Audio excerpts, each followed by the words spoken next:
Innal hamdalillah wassalatu wassalamu ala Rasulillah wa man tabi'ahum bi ihsan ila yaumil qiyamah. Kepada seluruh sahabat Wijaya dan seluruh para santri dan para santriwati yang semoga Allah rahmati dan Allah berkahi.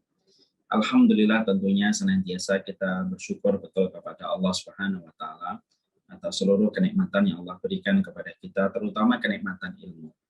Karena ilmu merupakan bagian dari rezeki terbaik yang Allah berikan kepada setiap manusia yang Allah kehendaki.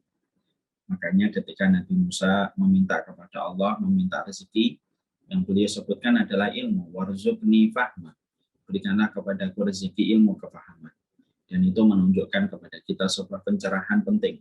Bahwasanya rezeki itu sesuatu yang lebih agung daripada dunia. Dan salah satu bentuk rezeki yang terbaik yang Allah berikan kepada hamba yang Allah kehendaki, yaitu diberikan ilmu dan kefahaman terhadap kebenaran yang telah ditetapkan oleh Allah pada kehidupan kita. Inilah yang menjadikan kita meminta kepada Allah, semoga Allah menyederhanakan dunia kita, tetapi melampangkan rezeki kita. Dan kita berharap semoga rezeki ilmu dan kefahaman yang kita dapatkan dapat menjadi petunjuk. Dan setan tidak mampu memperdaya kita dan mencerai-beraikan kita dari jalan Allah yang lurus ketika kita telah mendapatkan rezeki ilmu dan kefahaman dalam kehidupan ini. Semoga setiap ilmu yang kita dapatkan menjadikan kita bertambah dekat kepada Allah. Semoga setiap ilmu yang kita peroleh dan kita dapatkan menjadikan kita senantiasa menjadi rendah hatinya kepada setiap manusia, dan semoga setiap ilmu dan kefahaman yang kita dapatkan menjadikan posisi kita menjadi lebih baik. Kalau menjadi suami yang lebih baik. Kalau menjadi istri yang lebih baik. Kalau menjadi anak yang lebih baik. Itulah yang kita harapkan dari keberkahan pada satu ilmu ketika Allah sudah memberikan rezeki kefahaman dalam kehidupan kita. Kepada Allah kita bersyukur dan kepada Allah kita menggantungkan segala urusan kehidupan kita, dan semoga Allah tidak pernah meninggalkan kita walaupun sekejap mata, dan semoga kita senantiasa menjadikan ilmu menjadi pemimpin dalam kehidupan kita, bukan berdasarkan kepada perasaan, bukan berdasarkan kepada emosi, bukan berdasarkan kepada prasangka, tapi betul-betul menjadikan ilmu menjadi pemimpin dalam kehidupan kita. Seluruh sahabat Wijaya yang semoga Allah rahmati dan Allah berkahi. Tentunya kita paham betul bahwasanya dalam beberapa pertemuan sebelumnya saya sering menyampaikan setan itu tidak berkutik.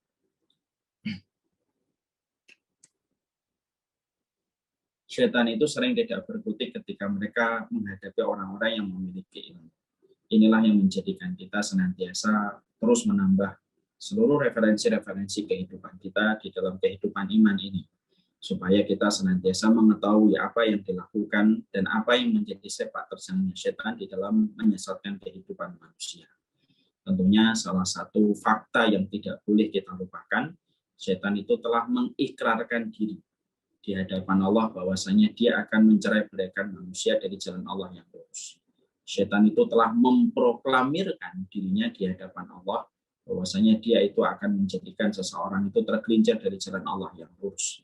Dan inilah yang menjadikan kita betul-betul tidak boleh terpedaya ketika setan sudah memproklamirkan apa yang menjadi ikrarnya dia di hadapan Allah untuk menyesatkan manusia, maka kita harus betul-betul tahu apa yang menjadi grand design yang mereka lakukan, strategi apa yang mereka kerjakan, supaya betul-betul kita mampu selamat dari semua grand design yang dibuat oleh setan, di mana semua grand design itu tidak ada yang mereka inginkan kecuali adalah mencerai-beraikan kita dari jalan surga.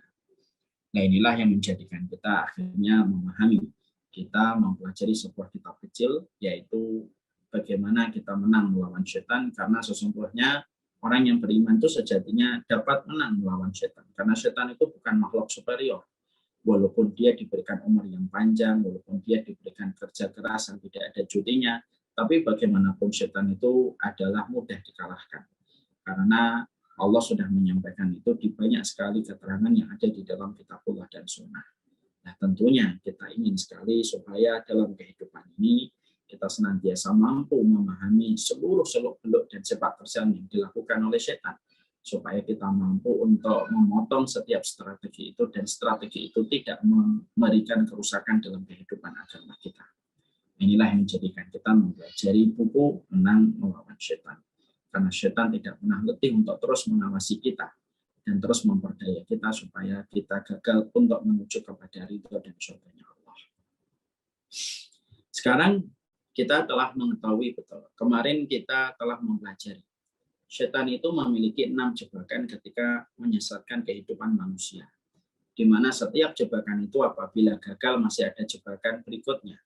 Kalau jebakan berikutnya gagal masih ada jebakan berikutnya. Karena setan tidak memasang satu jebakan dan perangkap ketika ingin menyesatkan kehidupan manusia.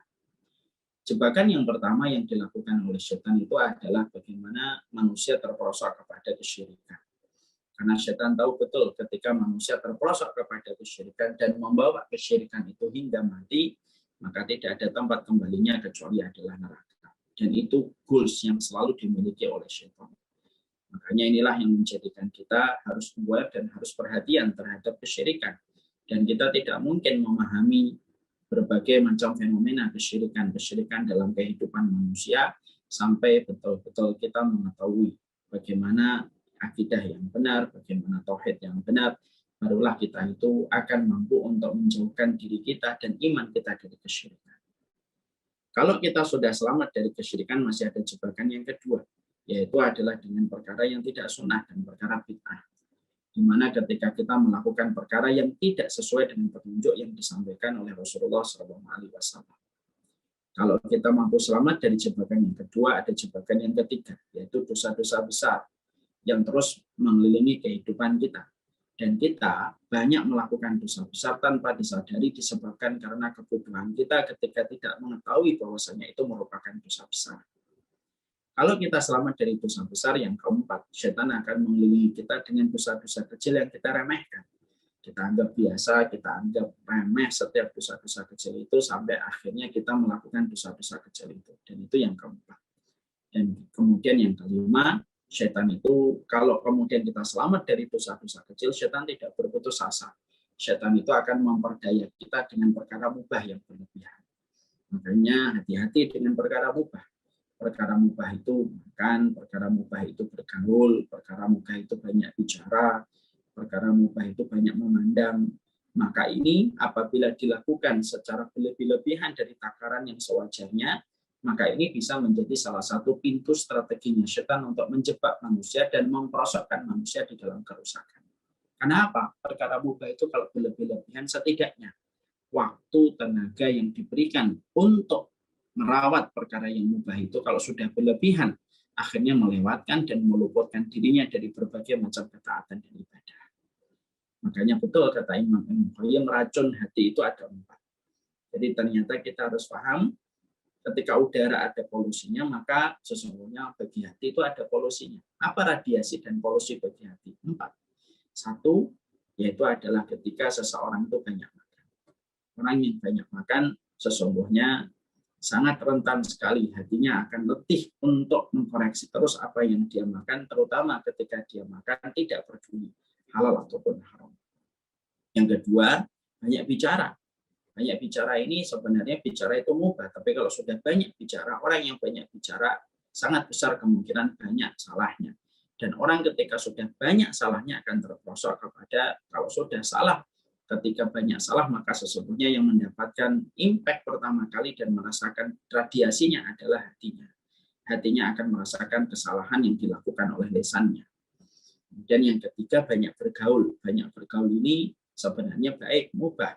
Tapi kalau banyak bergaul, maka akhirnya menyebabkan banyak kerusakan pada hatinya. Karena bisa jadi dia tidak mampu untuk menjaga persaudaraan, atau bisa jadi pergaulan yang dia tetapi pergaulan yang dia masuki justru akan menyeret dia kepada kerusakan dan keburukan yang sebenarnya sebelum dia bergaul dia tidak pernah melakukan itu. Dan yang keempat adalah banyak memandang. Banyak memandang itu merupakan salah satu perkara yang mubah, tapi kalau sudah memandang terus-menerus, maka akhirnya mewariskan penyakit dalam hati kita. Tentunya kita paham. Banyak memandang itu dalam 3 konteks yang bisa menjadi radiasi bagi hati. 1, memandang lawan jenis yang bukan halal untuk kita. Akhirnya menghilangkan kenikmatan kita pada sesuatu yang halal yang telah kita miliki. Orang yang terbiasa melihat seseorang yang bukan halal untuknya, sedikit demi sedikit tapi pasti akan mengurangi kenikmatan pada pasangan halal yang dia miliki dan telah dihalalkan oleh Allah untuknya. Makanya kalau pasangan kita terasa mulai jelek di depan mata kita, maka itu disebabkan karena mata kita yang sering kita tempatkan pada seseorang yang tidak halal untuk kita. Allah cabut kenikmatan pada yang halal dan Allah campakkan kenikmatan pada yang haram. Makanya menjaga pandangan. Yang kedua, pandangan yang kemudian berpotensi menjadi radiasi bagi hati dan menjadi jebakan bagi setan adalah ketika kita banyak memandang, yaitu sosial media. Kita banyak memandang aktivitas finansial seseorang, fulan dan fulan. Kita banyak memandang barang-barang yang dimiliki oleh fulan dan fulan. Kita sering melihat orang yang lebih atas dari urusan finansial pada kehidupan kita daripada kita memandang orang yang lebih rendah finansialnya daripada kita. Maka ini pandangan, ini bisa mewariskan kerusakan. Karena tidaklah mata yang memandang kecuali ada hati yang bekerja untuk merespon apa yang dia pandang. Makanya Masya Allah ini, berapa banyak orang yang akhirnya membeli barang yang sebenarnya dia tidak butuhkan, tetapi hanya sekedar dia inginkan dan tidak mendapatkan dan tidak memberikan kebaikan apapun untuk dirinya pada urusan keluarga dan urusan akhirat dan dunianya. Karena banyak memandang. Karena sekali lagi di balik mata memandang ada hati yang bekerja. Makanya Masya Allah ketika kita merasa bahwasanya memandang sosial media itu tidak mendatangkan manfaat untuk kita, maka yang kita lakukan adalah meminimalisir supaya kita tidak tergerus dan terperosok terus-menerus sampai akhirnya tidak menyadari bahwasanya itu telah menjadi jebakan bagi syaitan. Ya. Terutama ketika kita memandang pula terhadap aktivitas orang lain. Kalau kita merasa hati kita hasad, karena setiap manusia itu punya hasad, setiap manusia itu mereka memiliki prasangka. Tidak ada manusia yang tidak memiliki prasangka. Dan biasanya prasangka itu akan ditiup oleh setan menjadi sebuah keburukan dan menjadi sebuah dosa. Dan itulah yang menjadikan kita akhirnya memahami betul. Inilah yang menjadikan kita mengerti. Perkara memandang yang kedua yang berpotensi menjadi radiasi bagi hati adalah banyak memandang sosial media, banyak memandang aktivitas dan finansial yang dilakukan oleh orang lain ketika hati kita tidak kuat untuk merespon apa yang dipandang oleh mata. Kemudian yang ketiga, banyak memandang itu apa? Banyak memandang perkara-perkara yang sebenarnya haram untuknya. Banyak memandang aktivitas yang dilakukan sama orang yang melakukan perbuatan yang dibenci oleh Allah. Ya, contohnya kita memandang orang yang berlagak sebagaimana laki-laki padahal dia perempuan, berlagak perempuan padahal dia laki-laki. Terus memandangnya akan meminimalisir kebencian kita kepada dosa itu. Dan itulah yang menjadi di antara jebakan syaitan. Makanya hati-hati terhadap perkara mubah. Perkara mubah itu banyak. Perkara mubah itu hobi, mubah. Ngomong, mubah. Nulis, komen, mubah. Kemudian bergaul, mubah. Memandang, mubah. Tapi ketika sudah melewati takaran yang sejatinya, melewati takaran yang seharusnya, maka sesungguhnya semua perkara kalau sudah melewati takaran dan batasan yang seharusnya, disitulah setan itu akan masuk menjerumuskan manusia kepada kerusakan ketika dia banyak bermudah-mudahan dalam perkara mubah. Itu yang kita pahami, itu yang kedua. Sekarang kita pelajari yang keenam. Kemudian strateginya setan setelah kemudian setan itu gagal menjerumuskan kita kepada perkara mubah yang berlebihan, setan itu memiliki jebakan yang terakhir. Jebakan terakhirnya setan itu apa? Mengacaukan perkara prioritas amal dalam kehidupan kita. Kenapa setan itu memiliki jebakan ini? Kata Imam Ibnu Qayyim, supaya manusia hanya sibuk pada urusan yang kecil tetapi luput dari amalan yang besar. Ini sering tanpa kita sadari. Kita ini terkadang tanpa kita menyadari disebabkan mungkin kurangnya ilmu atau disebabkan karena kuatnya jebakan setan, akhirnya kita sibuk dalam perkara kecil tetapi kita luput dari perkara besar. Yang akhirnya ketika kita sibuk dengan perkara kecil itu, akhirnya kita melewatkan profit besar yang harusnya kita dapatkan dari ketaatan-ketaatan besar yang harusnya juga bisa kita kerjakan. Tapi karena setan itu menjadikan kita amnesia dan kacau pikiran kita ketika kita tidak memiliki ilmu, akhirnya kita sibuk dalam prioritas amal itu rusak. Kita disibukkan dalam perkara kecil tetapi luput dari perkara besar. Contoh. Kita mendapati di era penjajahan sebelum zaman kemerdekaan. Apakah setiap muslim pada saat itu mereka mengangkat senjata untuk mengusir penjajah Belanda? Enggak. Tidak semuanya. Ada muslim-muslim yang mereka itu justru mereka masuk ke pondok pesantren, mereka berzikir. Zikir itu amal, ketaatan. Tapi pada saat penjajah Belanda mengambil harta kita, mengambil sumber daya alam kita, menjajah masyarakatnya, tidak ada amal yang paling utama kecuali adalah mengusir penjajah Belanda, mengusir penjajah dari tanah bumi yang kita cintai. Tapi yang mereka lakukan justru mereka itu hanya untuk berzikir, tetapi mereka tidak pernah berusaha untuk mengusir penjajah dari bumi pertiwi. Ini termasuk salah satu contoh di antara ratusan contoh bahwasanya setan itu kalau menggoda manusia itu dari cara yang kasar sampai cara yang paling lembut. Akan dibiarkan manusia itu melakukan satu amal, dibiarkan melakukan satu amal. Setelah mereka melakukan amal itu, mereka disibukkan dengan amalan kecil tapi luput dari amalan besar. Tanpa kita sadari, itu pun merupakan bagian dari strateginya setan. Itu juga merupakan bagian dari strateginya setan. Akhirnya kita sibuk dalam perkara-perkara kecil.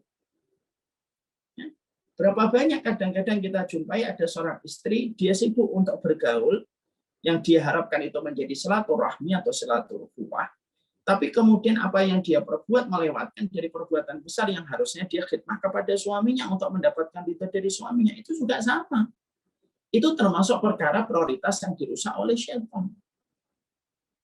Kita sering jumpai ada seorang ibu yang sakit, tapi kemudian justru anaknya sibuk dengan perkara yang lain dan tidak pernah memperhatikan sama sekali ibunya yang sakit. Ini termasuk yang sama. Makanya perkara-perkara inilah yang menjadikan seseorang itu paham. Oh, berarti kita harus mengerti di dalam kita beramal itu kita harus betul-betul menetapkan prioritas apa yang harusnya kita lakukan. Karena amal itu beragam. Ada amal yang sifatnya prioritas, yang merupakan kategori amal primer. Ada amal yang sifatnya sekunder. Ada amal yang mereka pun tidak masuk sekunder. Dan kita kalau harus melakukan dengan prioritas-prioritas yang ada, maka kita melakukan prioritas itu salah satunya dengan amal yang kita lakukan dengan amal yang paling besar. Dan setan itu tidak suka. Setan itu paling tidak suka kalau manusia itu prioritasnya adalah mengerjakan amalan-amalan yang besar. Makanya kemudian ketika mereka sudah gagal menggoda kita dengan dosa besar, gagal menggoda kita dengan bid'ah, gagal menggoda kita dengan dosa kecil, dan gagal menggoda kita dengan perkara mubah yang berlebihan, setan datang membiarkan orang itu beramal, tapi beramal dalam perkara yang kecil, tetapi luput dari perkara yang besar. Dan itu yang disukai oleh setan. Ya. Banyak kan di antara kita, kadang-kadang maaf ya, ada orang yang sudah umroh 10 kali. Dia tetap umroh saja, padahal tetangga kanan kirinya dalam kondisi tidak bisa mendapatkan makanan yang cukup. Padahal dia umrohnya sudah lebih dari 10 kali. Betul, umroh itu berpahala, betul, tidak salah. Tapi ketika kamu memiliki tetangga-tetangga yang mereka sedang dalam kondisi kekurangan, maka prioritas amal pada saat itu adalah mencukupi lambung tetangga-tetangga kita yang dalam kondisi kelaparan dan berada dalam kemiskinan daripada mengulang-ulang umroh sampai 10 kali lebih. Dan ini merupakan perkara besar. Ya. Makanya inilah yang menjadikan kita harus paham. Sekali lagi, di dalam kerangka berpikir kita ketika kita melakukan amal, di dalam kerangka berpikir kita, sesungguhnya amal itu terbagi-bagi. Ada amal yang top priority yang disebut dengan amalan primer. Ketika amal itu besar pahalanya di sisi Allah, ada amal yang terkadang itu hanya sekunder, ada amal yang justru kecil. Dan syaitan itu ketika sudah gagal menggoda kita dengan zina, gagal menggoda kita dengan khamr, gagal menggoda kita dengan dosa kecil, gagal menggoda kita dengan mubah, akan dibiarkan beramal. Tapi dengan catatan, biarkan fulan itu beramal, kata syaitan. Tapi pada perkara-perkara yang remeh saja. Jangan sampai dia berpindah dan bergeser kepada amalan yang besar. Karena dia tahu akibatnya ketika manusia itu sudah mengetahui prioritas dia di dalam beramal, maka akan besar kemungkinan manusia itu untuk mendapatkan ridho dan syurganya Allah ketika tidak hanya sibuk dalam perkara kecil. Ya. Mungkin kita bertanya, kenapa orang yang beriman itu butuh amalan prioritas dalam hidupnya, Ustaz? Iya. Kita ini semuanya butuh amalan-amalan yang sifatnya itu besar. Walaupun kita tidak boleh meremehkan amal, tapi sejatinya kita ini butuh amalan-amalan besar. Kenapa manusia itu kita butuh untuk merawat amal-amal yang besar nilainya? Karena sesungguhnya ginilah, kalau kita tidak mengetahui amal-amal yang besar, apa saja disebabkan karena kita tidak pernah belajar, akhirnya kita tidak tahu mana amal-amal yang besar di sisi Allah pahalanya. Lalu kita hanya sibuk melaksanakan amal yang menurut kita sudah kita rutinkan, lalu kita tidak pernah bergeser kepada amalan yang besar keutamaannya. Kita harus paham, kita ini membutuhkan amalan yang besar. Kenapa kita membutuhkan amalan besar dalam kehidupan kita menuju kepada ridhonya Allah? Ada 3 alasan. Ada 3 alasan. 1,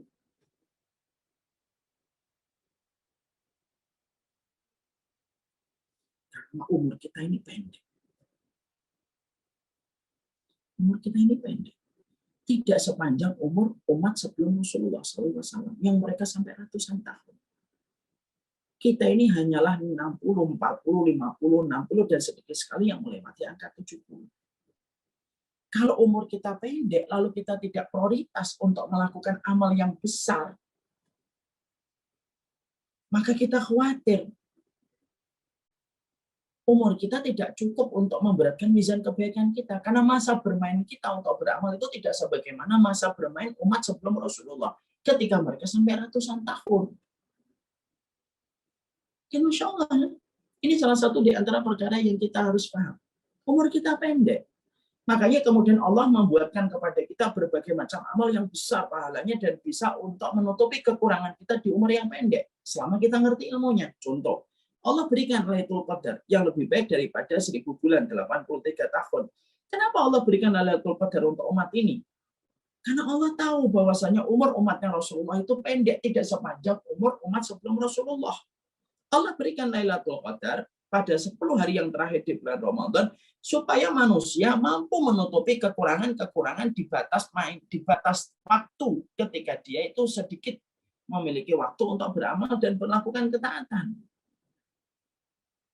Ya. Kita melakukan Ramadan tidak banyak. Misalkan kita baliknya umur 12 tahun, meninggalnya umur 60 tahun. Berarti kita Ramadannya 48 kali. Sebenarnya sedikit dibandingkan umat sebelum Rasulullah. Karena puasa Ramadan juga dibebankan kepada umat sebelum Rasulullah. Allah membuat sebuah shortcut. Kamu berikan makanan berbuka. Maka kamu akan mendapatkan pahala puasanya tanpa mengurangi pahala dia untuk berpuasa. Allah buatkan shortcut. Makanya Masya Allah saya pernah kagum sama seseorang yang pernah memberikan makanan berbuka untuk pondok pesantren 500 santri. Selama Ramadan makanan berbukanya ditanggung sama dia. Saya bayangkan, Masya Allah ya, berarti Bapak itu mendapatkan pahala 500 Ramadan. Yang dia dapatkan ketika memberikan makanan berbuka itu 500 Ramadan. Karena selama Ramadan beliau mencukupi. 500 Ramadan. Kalau kita ingin mencicipi 500 Ramadan, kita harus hidup 500 tahun baru bisa mencicipi 500 kali Ramadan. Allah buat itu. Makanya banyak amal-amal yang Allah berikan dalam kehidupan kita, nilainya itu besar. Dan kita butuh untuk merawat amal-amal yang besar nilainya. Kenapa? Karena umur kita pendek. Kalau kita hanya mengandalkan ibadah-ibadah makhluk, kita khawatir amal itu tidak cukup untuk menggapai dan meraih rahmatnya Allah. Makanya kita harus cerdas di dalam kita beramal.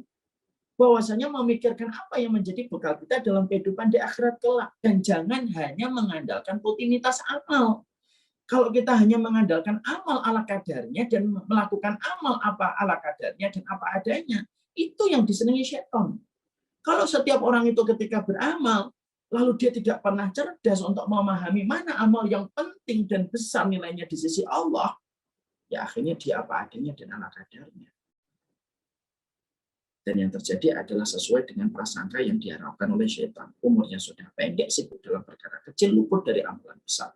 Dan itulah strategi dan goals yang dimiliki oleh iblis dan dimiliki oleh syaitan. Makanya Masya Allah itu.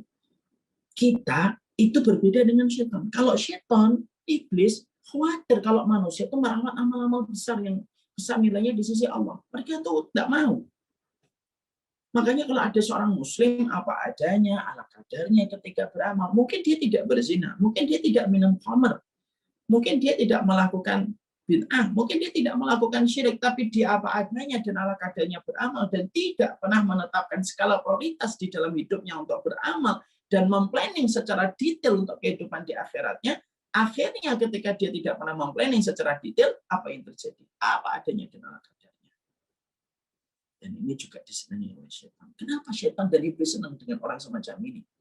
Karena orang itu tidak akan pernah memiliki skala prioritas di dalam beribadah. Ada umur kita pendek. Sudah umur kita pendek, kita sering futur. Tahu futur ya? Futur itu penyakit. Futur itu penyakit ketika kita lemah iman, turun iman kita. Kadang-kadang pernah nggak kita merasa pengen sholat sehari 50 kali? Seluruh puasa, seluruh sholat sunnah kita lakukan dan kita kerjakan. Tapi kadang-kadang kita males. Bahkan hanya untuk ba'diyah saja kita berat. Hanya untuk ba'diyah saja kita berat. Masya Allah. Itu yang dijadikan menjadi futur. Belum lagi sudah futur ditambah lagi dengan fitnah, dengan penyakit. Kalau kita sedang terkena penyakit, banyak kebiasaan ketaatan yang kita tidak lakukan ketika kita sedang mengistirahatkan fisik kita.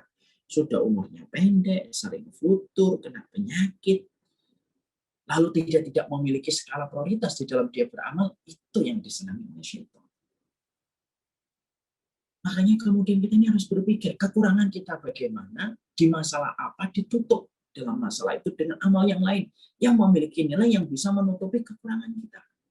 Contoh, Bapak dan Ibu merasa, saya ini kalau Ramadan kok masih gitu-gitu aja ya ketaatan saya. Kalau kita di Ramadan masih begitu-begitu aja ketaatan kita, ya ditutup dengan satu amal untuk menutupi kekurangan Ramadan kita. Kita berikan. Itu namanya kecerdasan di dalam beramal. Makanya inilah yang menjadikan akhirnya kan kita mau pelajari setan itu sering tidak pernah merasa. Setan itu sering sekali dia itu tidak senang dengan orang yang beribadah tetapi punya kecerdasan. Karena orang itu kalau sudah beribadah memiliki kecerdasan, nah itu yang menjadikan setan itu tidak berkutik di depan mereka. Kita harus paham, sekali lagi saya sampaikan, ketaatan itu beragam. Jadi ketaatan itu tidak satu. Ketaatan itu ada yang nilainya itu beda-beda derajatnya di sisi Allah. Sama dengan ayat Al-Quran, saya ambilkan sebuah kias dan analogi. Ayat Al-Quran itu ada 114 surat. Ada 30 juz. Apakah setiap surat itu memiliki kedudukan yang sama di sisi Allah? Oh, enggak. Al-Baqarah dan Ali Imran tidak akan pernah sama dengan Al-An'am ataupun dengan surat Al-An'am ataupun surat Al-A'raf. Karena Al-Baqarah dan Ali Imran itu besar kedudukannya di sisi Allah. Surat Al-Mulk tidak pernah sama dengan surat Al-Jumu'ah. 10 ayat yang pertama dalam surat Al-Kahfi tidak sama dengan 10 surat pada surat An-Naba. Al-Ikhlas, Al-Falaq, An-Nas tidak sama dengan sebagaimana surat An-Nazi'at ataupun surat At-Takwir. Karena apa? Karena surat Al-Baqarah, Ali Imran itu memiliki keistimewaan di sisi Allah. Sama, itu analoginya. Maka sama pula amal itu juga beragam. Makanya kemudian kalau kita di dalam kehidupan ini, kita nggak ngerti bagaimana kita beramal cerdas dan bukan hanya beramal keras, bukan hanya beramal solid, tapi kita beramal solid dan beramal cerdas, itulah yang menjadikan setan itu tidak suka. Dan inilah yang menjadikan kita harus memahami tentang pentingnya tentang masalah ini. Ada salah satu di antara bapak-bapak, Masya Allah ya, beliau itu nyekolahkan beberapa adik kelas kami untuk sekolah. Ada yang di Mesir, ada yang di Yaman. Ketika terjadi obrolan dengan beliau bapak ini, kenapa kok senang menyekolahkan santri-santri yang pintar untuk luar negeri? Beliau berkata, saya itu tidak hafal Al-Quran, Ustaz. Saya dulu juga sekolahnya, menurut saya sekolah cuma untuk urusan dunia. Maka cara menutupi kesalahan saya dan cara menutupi kekurangan saya adalah ketika saya memberikan akses dan fasilitas bagi orang-orang yang mereka diberikan oleh Allah kelebihan pintar, kelebihan otaknya, akalnya, supaya mereka belajar secara maksimal. Kalau mereka sudah pulang, maka biarlah mereka mengajar dan saya akan mendapatkan pahala dari apapun ilmu yang diajarkan oleh mereka di tengah-tengah umat. Masya Allah. Ini namanya cerdas. Cerdas. Ya. Makanya inilah yang menjadikan akhirnya kita mengetahui itulah 6 perkara. Ya. Jadi syaitan itu betul-betul luar biasa memiliki jebakan dan perangkap-perangkap yang tidak kita sadari terkadang ketika kita melangkah.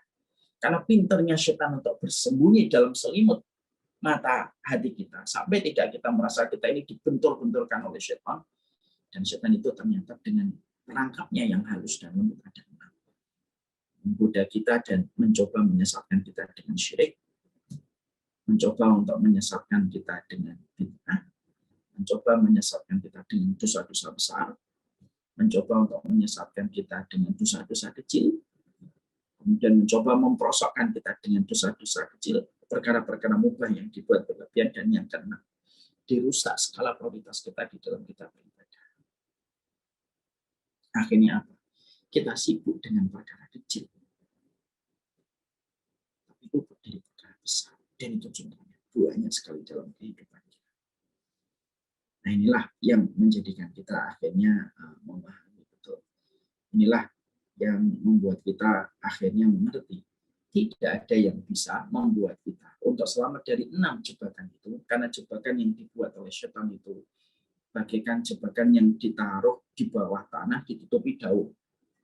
Kan jebakan itu kan biasanya kalau di tengah hutan ditutup pakai sesuatu, ditutupi daun, ditutup pakai tanah, ditutup daun supaya tidak kelihatan. Dan jebakan setan itu semacam itu. Inilah yang menjadikan kita akhirnya paham. Kita tidak akan pernah mampu memahami jebakan dan perangkap setan itu kecuali kita memakai senter. Senter itu adalah ilmu. Disitulah kita akan tahu ini jebakan setan, ini jebakan setan, ini jebakan setan, ini jebakan setan. Ketika kita betul-betul mengetahui bagaimana keilmuannya. Makanya betul kalau akhirnya keilmuan itu menjadi cenderamata rezeki terbaik yang Allah berikan dalam kehidupan manusia, itu diberikan oleh Allah ilmu. Ya.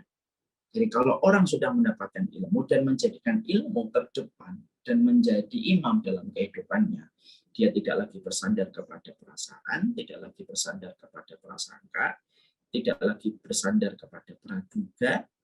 Kalau dia sudah menjadikan ilmu menjadi tuntunan dalam kehidupan, selayak orang yang berjalan di tengah malam.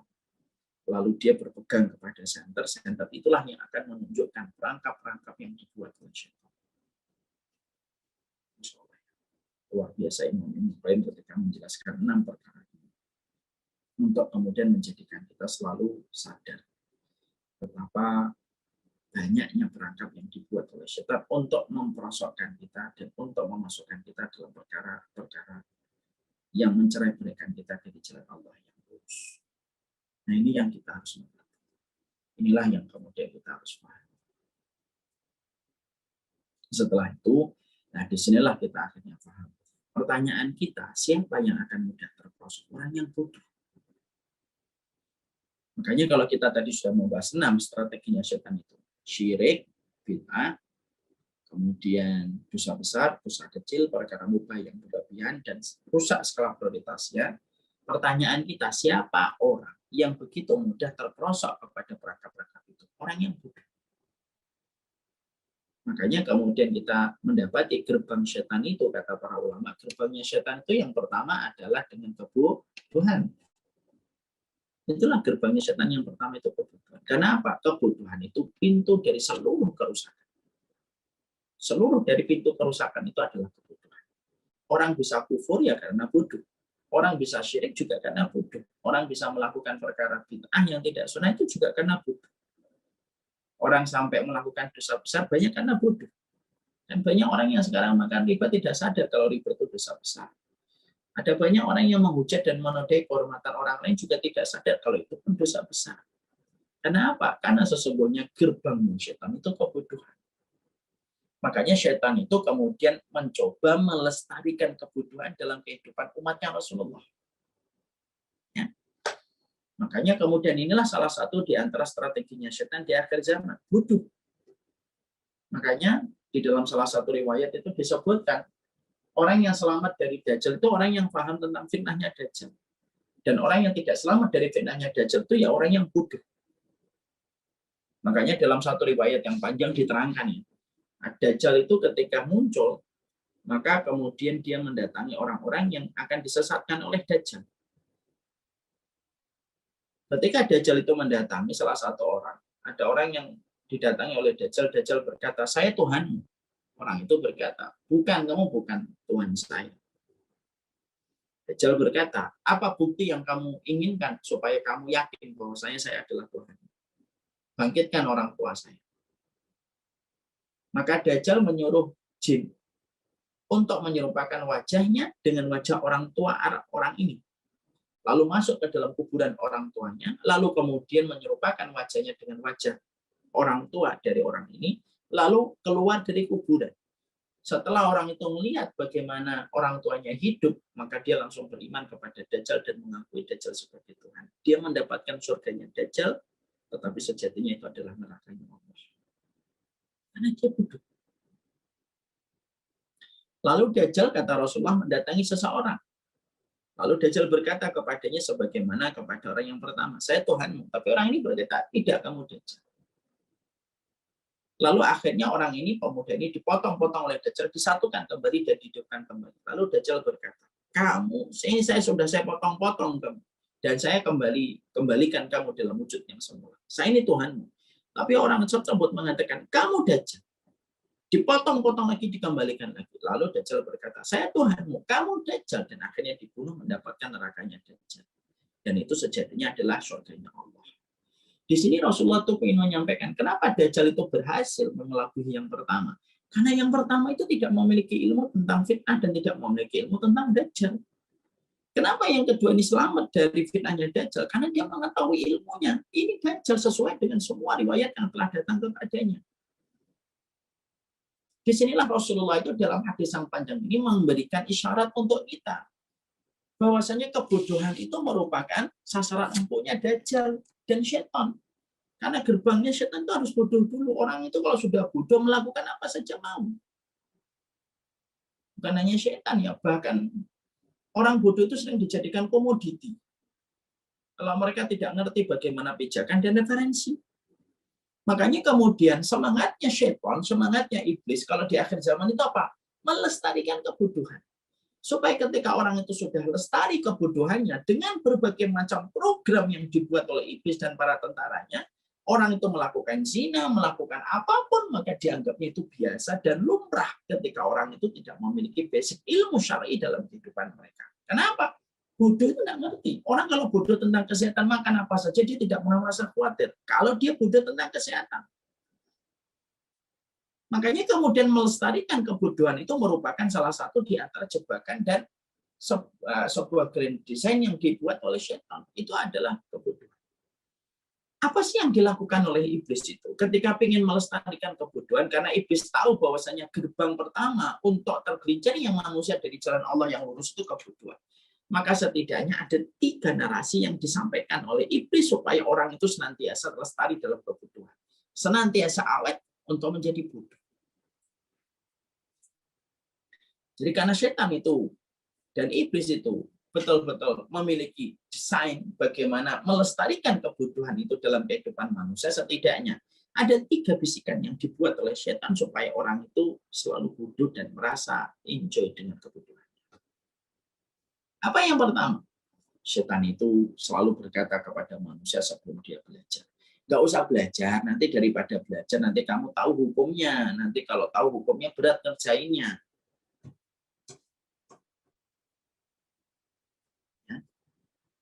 Dan banyak akhirnya orang ketika semacam ini, apa yang terjadi? Dia tidak mau belajar. Tidak mau belajar.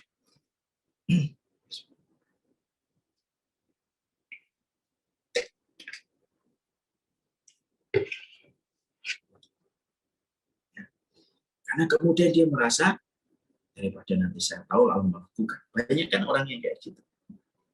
Saya dulu pernah jumpai ada seseorang bapak-bapak yang dia cerita. Saya pernah mengalami satu fase, Ustaz. Setiap ada buku dikasihkan ke saya tidak pernah buka. Ustaz tahu kenapa tidak pernah saya membuka buku itu?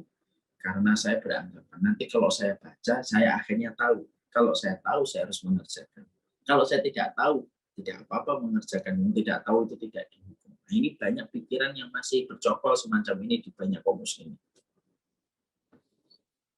Apapun itu, walaupun alasannya daripada nanti saya tidak bisa mengerjakan, lebih baik saya tidak tahu, walaupun tampaknya itu memang kayak angin segar, tapi sebenarnya ujung dari narasi ini itu satu, supaya orang itu merasa enjoy dengan kebutuhan.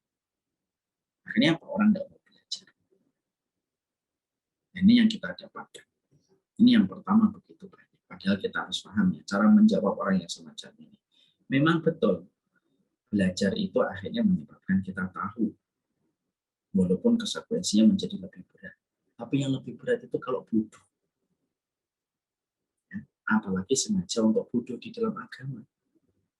Kita harus paham, orang yang sengaja bodoh dalam urusan akhirat adalah orang yang berpotensi, satu, dibangkitkan dalam kondisi buta, dua, bisa jadi terancam keislamannya ketika dia sengaja untuk menjadi bodoh di dalam keimanan. Karena ada orang-orang yang nanti dibangkitkan dari alam mahsyar dalam kondisi buta matanya. Siapa orang yang dibangkitkan dalam kondisi buta matanya? Orang yang mereka dalam kondisi tidak pernah belajar tentang ilmu akhirat ketika menjadi peringatan. Ketika menjadi peringatan dalam kehidupan. Makanya jangan belajar, nanti malah susah ngerjainnya. Ini yang pertama, biasanya gitu.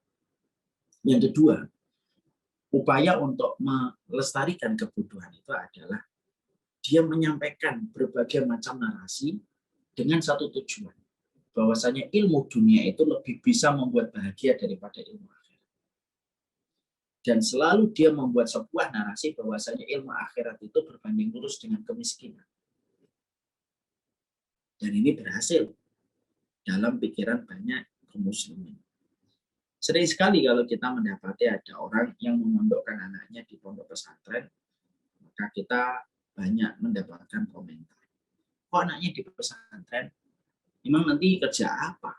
Makanya apa nanti? Dan ini sering. Lalu akhirnya ketika terus mendapatkan hal semacam ini, akhirnya banyak orang itu justru merasa enjoy dengan kebutuhan. Dia ngerti tentang ilmu dunia, tapi tidak paham tentang ilmu akhirat. Dan ini sudah mulai banyak muncul di tengah kaum muslimin. Orang-orang muslim, dia luar biasa mengetahui tentang ilmu dunianya, tapi tidak paham tentang ilmu akhiratnya.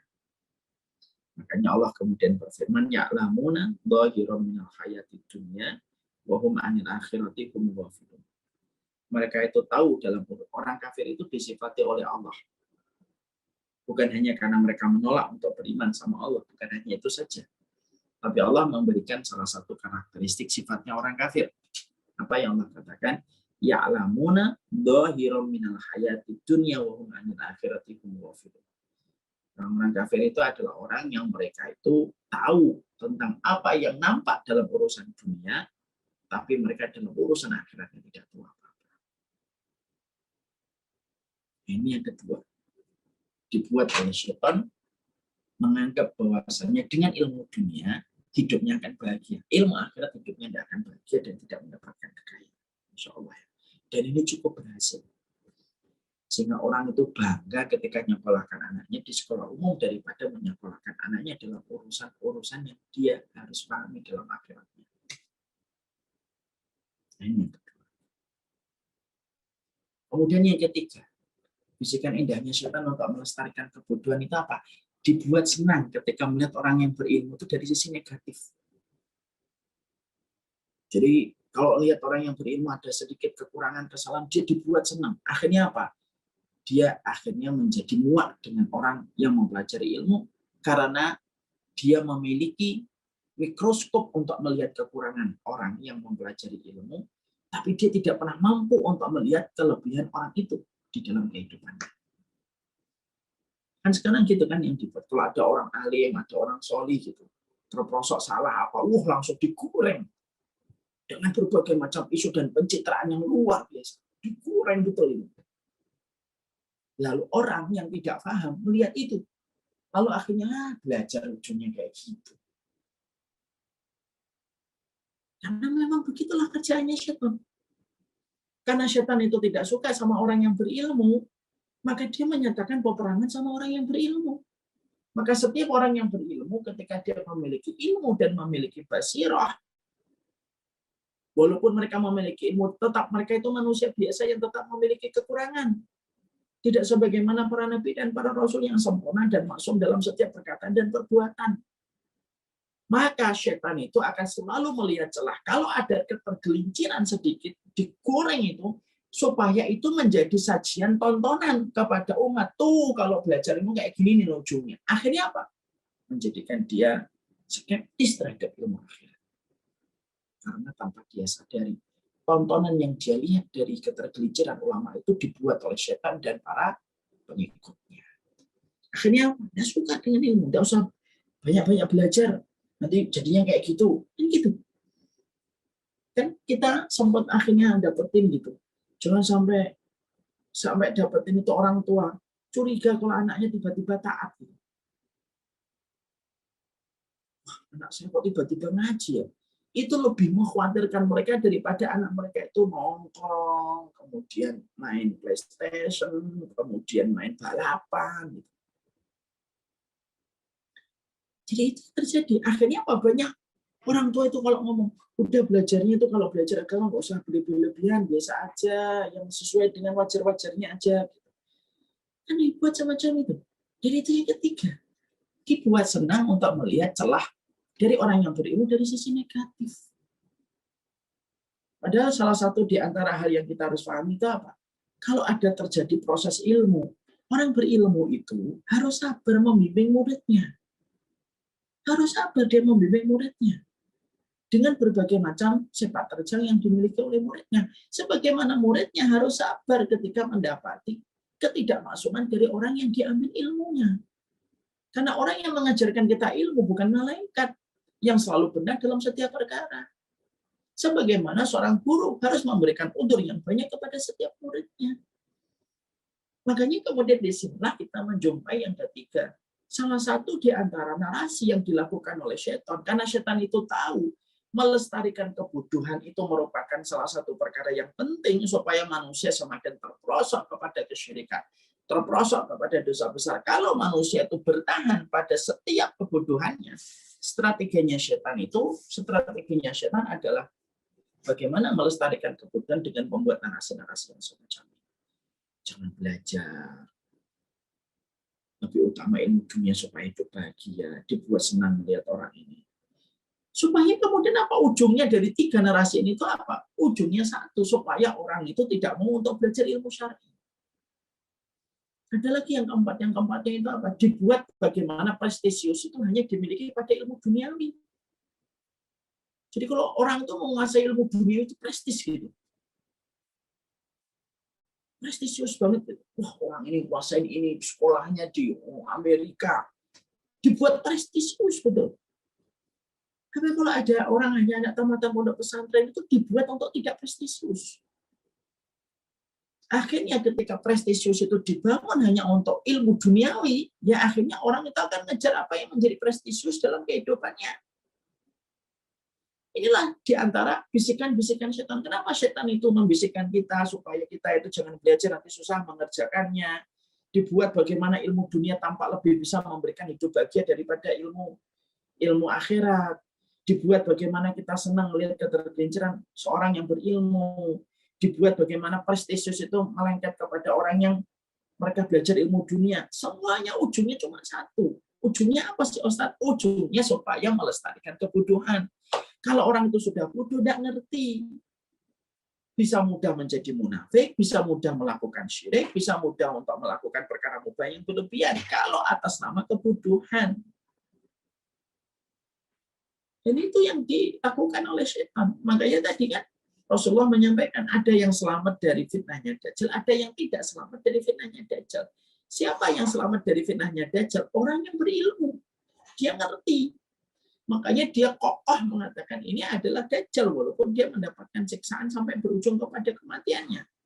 Kenapa ada orang tergelincir dengan fitnahnya Dajjal padahal pertama kali dia mengatakan ini Dajjal dan kamu bukan Tuhanku, tapi akhirnya dia mengaku itu Dajjal Tuhannya karena dia tertipu oleh pandangannya. Inilah yang kita harus pahami. Setan itu lebih mudah untuk menghadapi orang yang bodoh. Dia tidak butuh effort, dia tidak butuh tenaga, dia tidak butuh waktu yang terlalu banyak untuk membodohi orang yang bodoh supaya terperosok kepada kesesatan. Makanya inilah yang menjadikan kita harus dobrak 3 bisikan, 4 bisikan ini. Kalau kita lagi belajar, tiba-tiba datang satu bisikan, nggak usah belajar, nanti malah ngamalin. Gitu. Katakan sama bisikan itu, justru kalau saya bodoh lebih parah lagi. Sembari saya belajar, saya minta kepada Allah supaya dimampukan untuk mengikuti kebenaran dan diberikan kekuatan untuk mengetahui kebenaran dan mengamalkan kebenaran. Kemudian yang kedua, kalau tiba-tiba kita ingin menyekolahkan anak kita dalam urusan akhirat dulu sebelum urusan dunia, orang ngomong, nanti apa bahagia kerjanya apa? Katakan, rezeki kita itu yang ngatur Allah. Dan berapa banyak orang yang mereka ijazahnya tinggi, tetapi ujung dari ijazah yang tinggi itu juga tidak mendapatkan apa-apa. Dan banyak ujung dari ijazah yang tinggi juga akhirnya mendolimi fakir miskin. Yang ketiga, kalau tiba-tiba kita lagi belajar melihat ada kekurangan satu fulan dan dua fulan, itu tidak menjadikan kita akhirnya menghilangkan semua kebaikannya supaya kecintaan kita kepada ilmu tetap ada. Dan yang keempat, yaitu adalah dibuat bagaimana kemudian kita itu menganggap prestisius itu jangan di depan mata manusia terus. Prestisius itu di hadapan Allah. Dan Allah menyampaikan lewat lisan Rasulullah, man yuridillahu bihi khairan yufaqihu fiddin. Siapapun yang diinginkan oleh Allah di dalam kebaikan, maka Allah akan fahamkan dia tentang agama. Makanya Masya Allah inilah yang kita harus pahami. Jadi moto kehidupan orang yang beriman ketika dia sudah paham grand design-nya syaitan itu apa? Dia mendobrak fenomena kebodohan. Dan dia melestarikan ilmu pada kehidupan umat dan kehidupan masyarakat. Nah, maka kemudian inilah yang kita harus pahami. Yang menarik pula dalam permasalahan ini, mari kita renungkan perkataan dari Khalid bin Ahmad. Khalid bin Ahmad itu mengatakan manusia dalam pusaran ilmu terbagi menjadi 4 kelompok. Ini ada berkaitan tentang ilmu yang kita pelajari. Yang pertama, ada orang yang tahu bahwasanya dia adalah orang yang tahu dan dia beramal dengan apa yang dia ketahui. Ini orang yang alim, orang yang berilmu. Dia tahu kalau dirinya tahu dan dia beramal dengan apa yang dia ketahui. Ini orang yang layak dijadikan rujukan dan orang yang layak dijadikan referensi ketika kita mencari ilmu. Dia adalah orang yang tahu bahwasanya dia adalah orang yang tahu.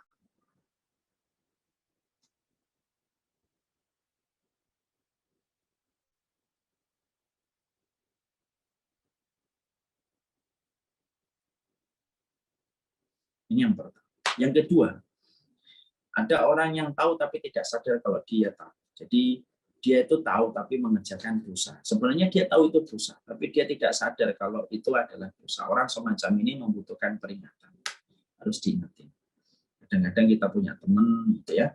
Kemudian dia sudah belajar tapi terperosok kepada dosa. Dia itu sebenarnya tahu kalau itu dosa. Tapi dia butuh orang yang memperingatkan. Makanya berilah peringatan kepada orang semacam ini. Orang yang tahu tapi dia tidak sadar kalau dia tahu. Orang semacam ini membutuhkan teguran dan orang semacam ini membutuhkan peringatan. Ini yang kedua. Ada yang ketiga. Orang yang tidak tahu tapi dia sadar kalau dirinya tidak tahu, makanya dia belajar. Ini orang yang baik. Dan moga-moga kita termasuk yang ketiga. Orang yang kemudian tidak tahu tapi tahu kalau dirinya tidak tahu. Akhirnya dia belajar, akhirnya dia tidak banyak komen karena merasa dirinya tidak tahu. Inilah yang akan meminimalisir fitnah di antara tubuhnya umat dan di antara tubuhnya kaum muslimin ketika orang itu yang tidak tahu sadar kalau dirinya tidak tahu, makanya dia belajar dan tidak banyak berbicara. Hari ini banyak fitnah yang terjadi dan menimpa kepada kaum muslimin itu apa? Ya karena banyak orang yang tidak tahu, tapi kemudian dia itu bukannya belajar, tetapi malah sibuk untuk melakukan sesuatu yang bukan tugasnya. Ada yang keempat, kata Khalil bin Ahmad. Orang yang tidak tahu, tapi dia tidak sadar kalau dirinya tidak tahu. Bahkan terkadang dia merasa sok tahu. Nah ini yang paling berbahaya. Orang yang pertama dijadikan rujukan referensi keilmuan kita. Yang kedua dikasih peringatan. Yang ketiga adalah orang yang belajar. Yang keempat yang paling parah. Dan ternyata fenomenanya kata justru yang paling banyak hari ini tersebar itu ya yang keempat itu. Orang yang tidak tahu tapi tidak sadar kalau dirinya tidak tahu dan tidak mau belajar karena dia tidak sadar kalau dirinya tidak tahu. Akhirnya apa? Ngomong, komen aja. Bahkan kadang-kadang dipanggil di media-media mainstream. Ngomong ke sana kemari, bicara ke sana kemari, bicara tentang sesuatu yang dia tidak kuasai. Ingat, tidak setiap hal itu harus kita komentari, terutama ketika kita pandai menimbang kemampuan dan kapasitas diri kita. Tidak setiap perkara itu kamu harus tahu. Tidak setiap perkara itu kamu harus tahu. Makanya kemudian salah satu di antara hal ini adalah yang keempat, yang paling berbahaya. Yang keempat itu ya orang yang tidak tahu, tapi tidak sadar kalau dirinya tidak tahu. Makanya kalau dalam bahasa anak-anak pergaulan sekarang itu apa? Orang yang dengarnya separuh, orang yang dengarnya separuh, pahamnya nol, tapi ngomongnya double. Nah ini orang keempat ini. Orang yang dengarnya separuh, pahamnya nol, tapi kalau ngomong double. Ini orang yang dikatakan oleh Khalil bin Ahmad rahimahullah ta'ala. Orang yang tidak tahu, tapi tidak sadar kalau dirinya tidak tahu. Akhirnya dia tidak pernah mau belajar. Nah inilah yang menjadikan akhirnya kita mengetahui. Inilah yang menjadikan kita mengetahui. Nah manusia itu dalam 4 perkara ini. Dan kita harus memiliki sifat yang pertama, atau yang kedua, atau yang ketiga. Untuk mendobrak pelestarian kebutuhan yang dilakukan oleh setan. Setan itu senang banget dengan kebutuhan. Makanya dia berusaha melestarikan kebutuhan dalam kehidupan ini. Makanya berkaitan tadi, strateginya setan adalah siapa yang paling menjadi sasaran empuk bagi setan. Yang paling empuk menjadi sasaran bagi setan itu adalah, yang paling menjadi sasaran empuk bagi setan itu orang yang buta. Makanya strateginya setan di akhir zaman itu apa? Melestarikan kebutuhan. Bagaimana yang dilakukan untuk melestarikan kebutuhan itu? Satu, dijadikan kita tidak belajar, daripada belajar nanti kita beramal. Yang kedua, dijadikan bahwasanya kalau kita hidup dalam urusan dunia dan belajar ilmu dunia lebih bahagia daripada belajar ilmu akhirat. Yang ketiga, dibuat kita senang dengan celah kesalahan yang dilakukan orang yang berilmu. Yang keempat, dibuat prestisius itu hanya dalam perkara ilmu duniawi dan bukan dalam ilmu akhirat. Masya Allah. Inilah yang menjadikan kita akhirnya paham betapa lembutnya setan ketika memiliki perangkap.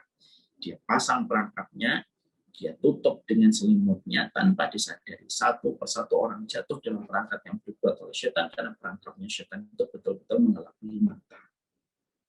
Semoga Allah jaga kita dalam kehidupan kita, dan Allah jaga dari seluruh langkah dan seluruh strategi yang dibuat oleh setan. Dan semoga dengan mempelajari kitab ini menjadikan kita semakin aware, semakin peduli, semakin tercerahkan. Bisa jadi banyak di antara masalah yang rumit dalam kehidupan kita terjadi tanpa kita sadari. Sebelum kita nyalahkan orang, harusnya kita menyalahkan setan. Assalamualaikum warahmatullahi wabarakatuh. Saya serahkan kepada Masya Allah, jazakallah khair Ustaz. Nah, ini nampaknya udah ada yang masuk di kolom Q&A, kita bacakan. Nah, sebelumnya juga kalau misalkan ada yang mau resen dan langsung berinteraksi langsung dengan Ustadz, boleh resen.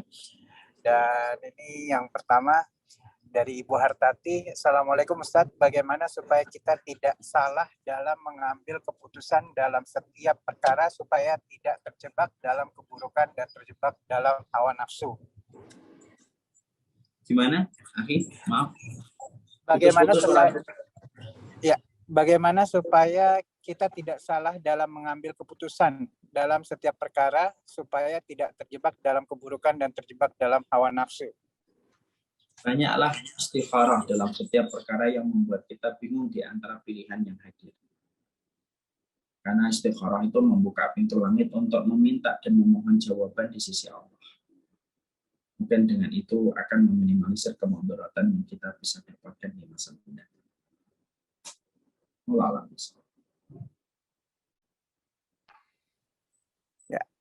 Selanjutnya nih Ustaz, agak keluar sedikit dari materi. Mohon penjelasannya cara yang benar seorang akhwat mencari jodoh Ustaz. Itu sebenarnya bagaimana? Apakah jika hanya memantaskan diri di hadapan Allah itu bisa disebut ikhtiar? Ataukah harus bertaruh atau bertanya ke sana kemari, minta dicarikan kenalan? Sedangkan saya malu jika harus melakukan itu. Mohon penjelasannya Ustaz. Jazakallah khair. Menjalani ketaatan itu merupakan bagian dari sebuah ikhtiar kita untuk mendapatkan yang terbaik dalam kehidupan kita. Jangan dikira bahwasanya melakukan ketaatan itu tidak ada hubungannya dengan proses kita mencari jodoh. Salah. Mencari jodoh itu merupakan hak prerogatifnya Allah. Makanya ketika kita ingin mendapatkan jodoh yang terbaik, maka bujuklah dengan ketaatan-ketaatan di hadapan Allah. Dan melakukan ketaatan itu merupakan bagian dari ikhtiar kita supaya dipertemukan dengan orang yang tepat dan baik untuk kita. Dan itu Allah yang mengatur. Misalkan saya bertanya-tanya sama fulan-fulan, boleh atau tidak? Boleh aja, tidak ada masalah. Kan bertanya itu boleh-boleh aja. Itu kan masalah teknis aja. Saya nggak nyaman, kalau nggak nyaman nggak usah ngerjain. Saya nyamannya diam aja, ya sudah, kerjain. Yakin pasti kalau memang Allah takdirkan, Allah pasti akan berikan. Kapan itu, Ustaz? Waktunya itu bukan kita yang bertanya, tapi tunggulah apa yang Allah tentukan. Masya Allah. Ini mungkin pertanyaan terakhir. Afwan izin bertanya, contoh amalan besar dan pahalanya paling besar itu apa ya, Ustaz? Apa? Amal yang besar itu amal yang sesuai dengan kondisi ya, kan? Makanya Rasulullah SAW itu ketika beliau ditanya apa amalan yang paling utama atau yang paling dicintai oleh Allah, maka jawaban Rasulullah saat itu beda-beda. Kadang beliau menjawab sholat tepat waktunya, kadang-kadang beliau menjawab birrul walidain, kadang-kadang beliau menjawab jihad, kadang-kadang beliau menjawab menuntut ilmu. Kenapa jawaban Nabi bisa beda-beda? Karena kata Imam Ibnu Qayyim, amalan yang paling besar di sisi Allah itu amalan yang sesuai dengan konteks keadaan pada saat itu. Allah. Masya Allah. Ya, semoga pertanyaan-pertanyaannya sudah terjawab dan insya Allah bisa menjawab pertanyaan-pertanyaan yang dari sahabat Wijaya ajukan tadi, dan insya Allah artinya kita sudah acara kita pada pagi hari ini, karena memang ini juga yang bertanya juga sudah nggak ada nih, Ustaz. Insya Allah kayaknya sudah paham semua, insya Allah. Dan insya Allah kita akan berjumpa kembali di Menang Melawan Setan berikutnya, insya Allah dengan sahabat Wijaya. Nah, itu saja dari kami. Mohon maaf apabila ada kesalahan dari acara kita pada pagi hari ini. Kita istighfar 3 kali, astagfirullahaladzim, astagfirullahaladzim, astagfirullahaladzim. Dan mari kita tutup dengan baca doa kafaratul majlis. Subhanakallahumma wa bihamdika, asyhadu an la ilaha illa anta, astaghfiruka wa atubu ilaik. Wassalamualaikum warahmatullahi wabarakatuh.